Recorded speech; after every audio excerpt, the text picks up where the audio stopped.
Wonderful. Right. Has anyone here ever been expelled from school?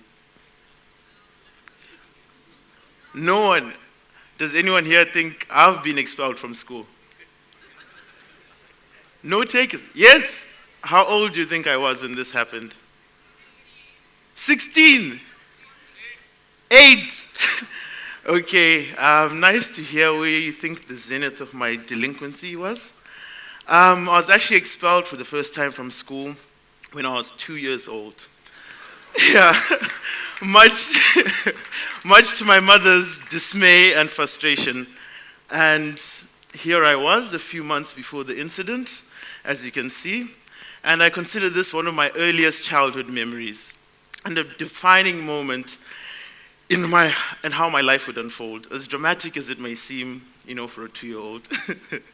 I was expelled for orchestrating an escape from my nursery school during nap time, because I thought it was both unjust and absurd that children should be forced to sleep when they're not tired.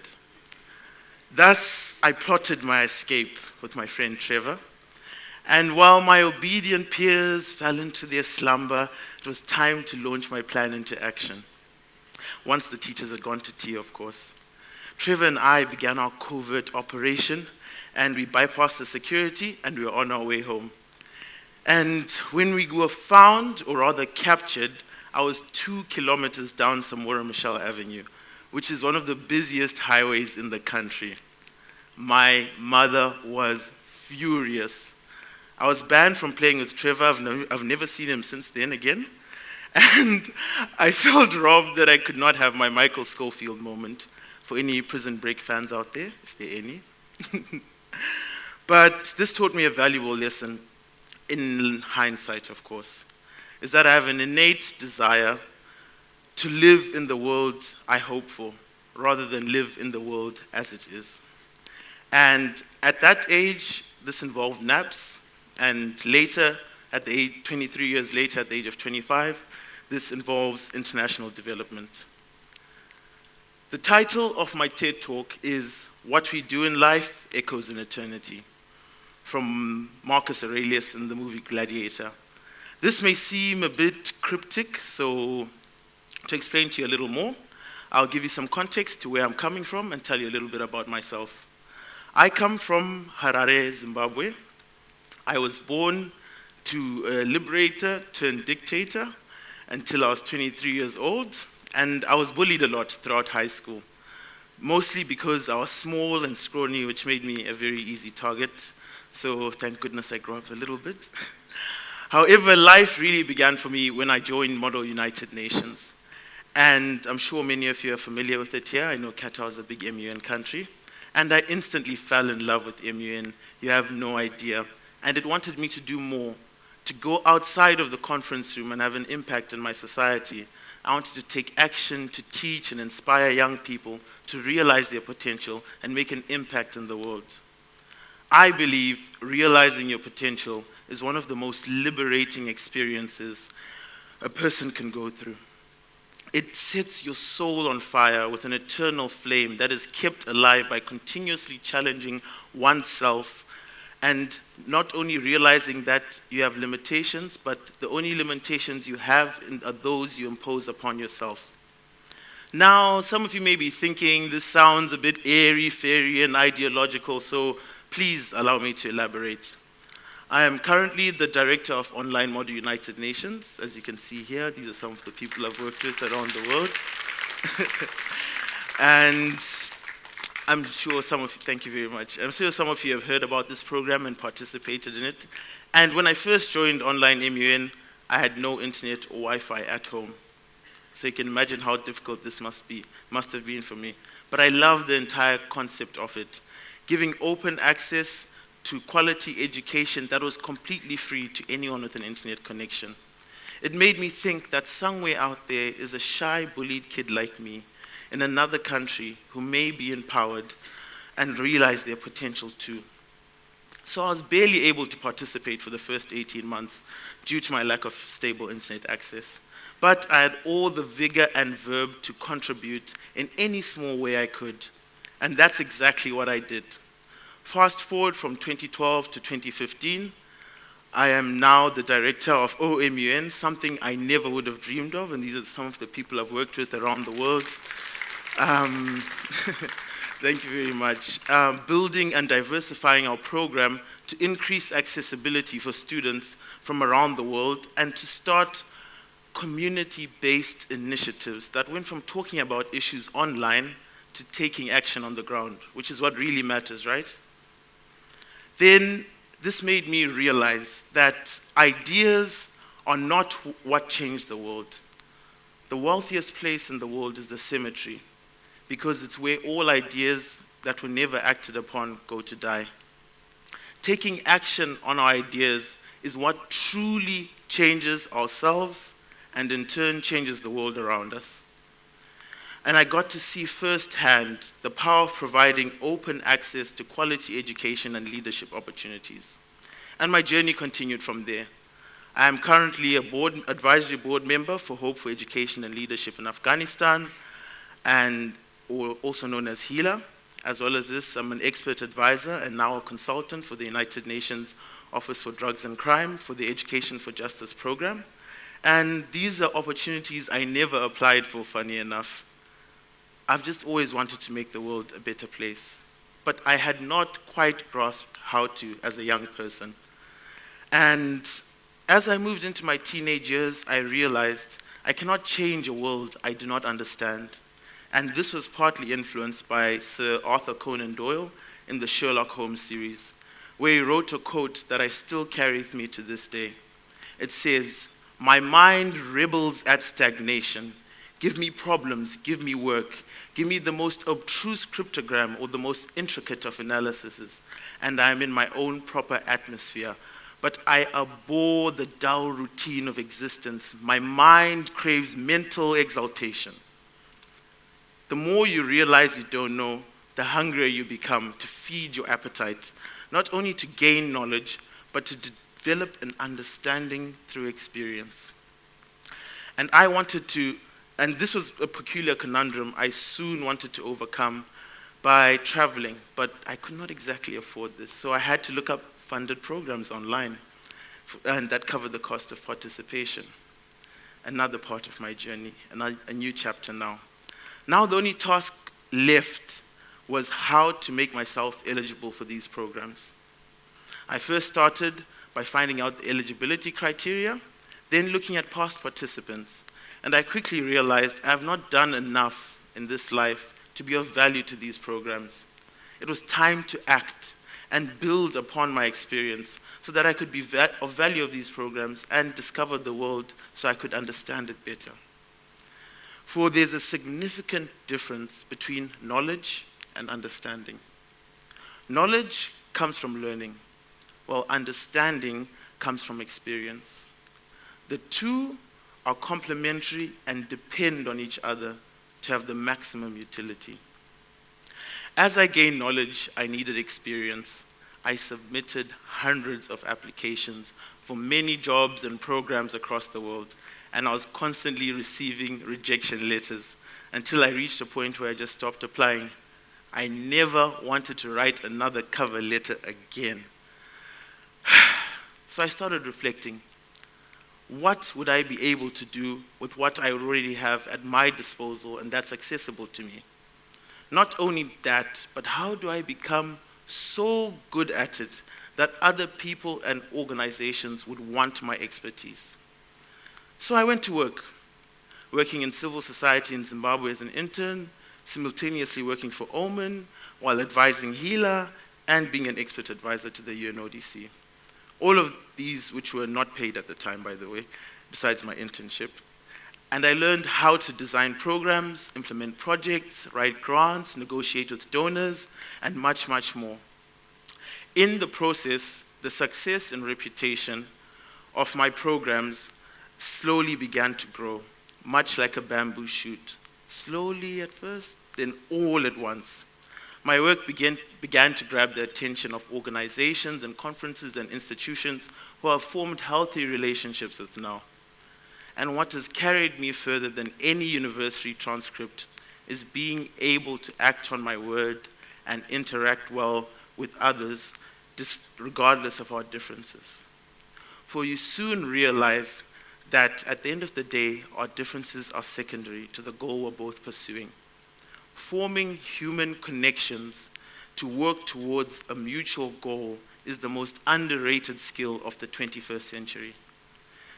When I realized I cannot build a reputation on things I have not done, when you realize you can't build a reputation on things you have not done, you quickly change how you perceive your actions and the intentions behind them. I realized I don't have to work for the UN to advance or support their work or mandates. And if I truly cared about human development, I would support their work on the ground with them, even if I was not working for them. For at the end of the day, we're both working towards the same goal, aren't we? So, when I received a chance to help the UNODC implement the Education for Justice program, I made sure I did not squander it. Even if it meant I was never being paid at the beginning, and I was asked to do and lead projects, what mattered to me was the opportunity to apply the knowledge they had given me and that I had learned in such a way that it would help others do the same for themselves, so the cycle continues itself. I realized if I was ever going to gain the experience I needed to make the changes I wanted to see, I could not wait for someone to hire me or pay me. I've been fortunate enough as a result of this to do work in several countries over the result of the years, including my own home country of Zimbabwe. I've designed national policy frameworks to reduce gender-based violence in the Zimbabwean public transport system so that transport is safer for women. I've designed women empowerment programs in Afghanistan that gave me the opportunity to develop their leadership and entrepreneurial skills.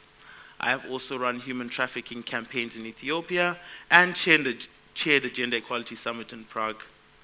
Most interestingly, in 2016, I applied to the ECOSOC Youth Forum, and I got rejected.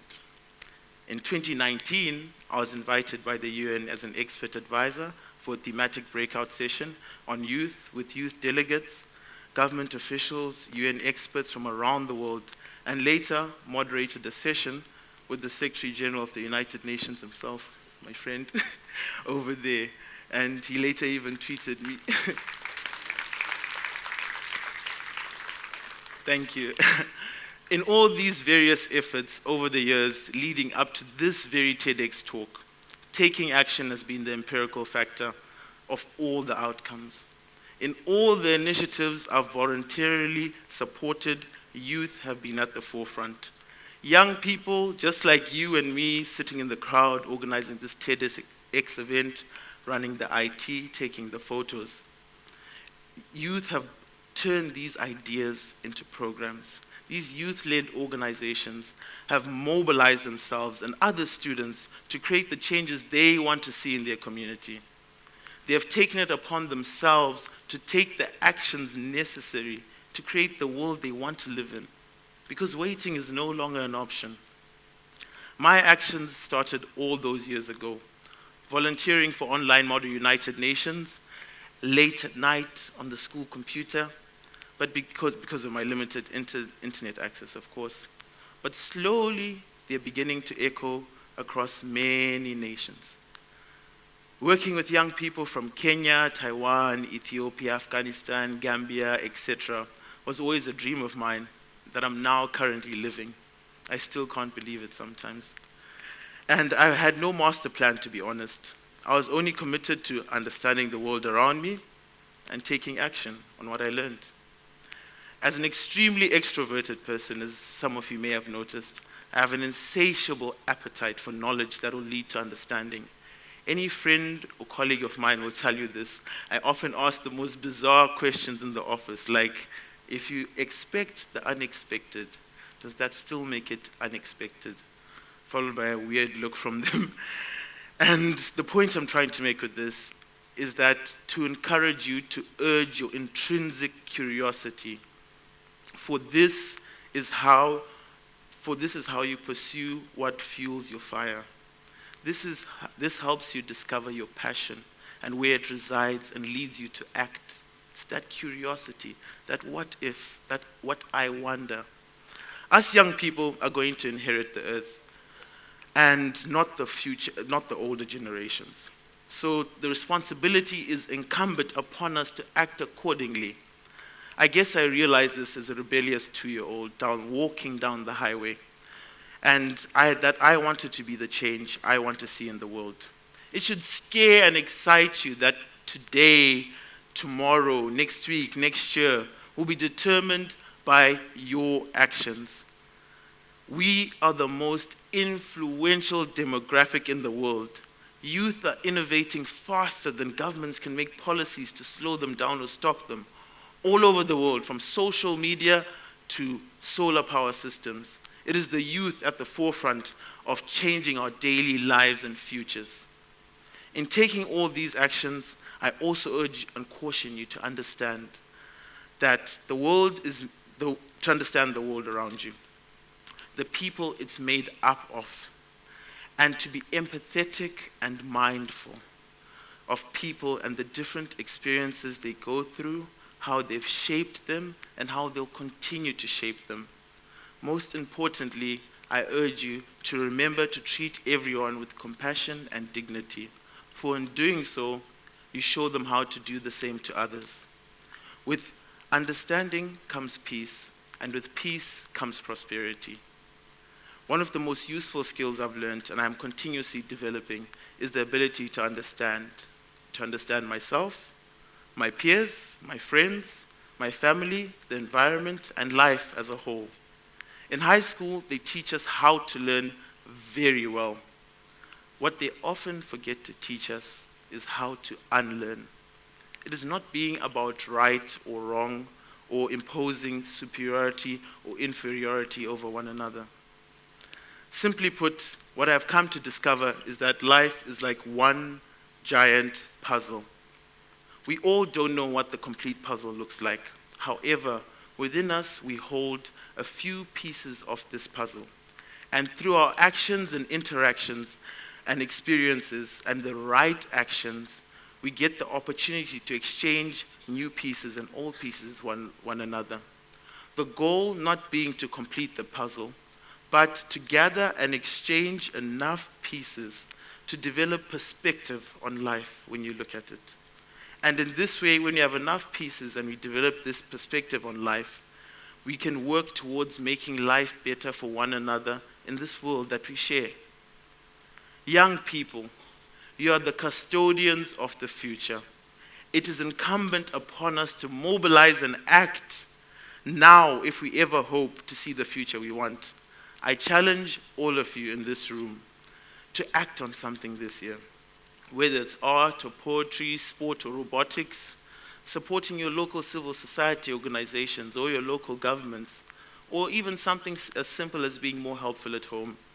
Take responsibility to shape the future you want to see. I would like to leave you with these parting words that I also live by. I live by many words as you began to gather.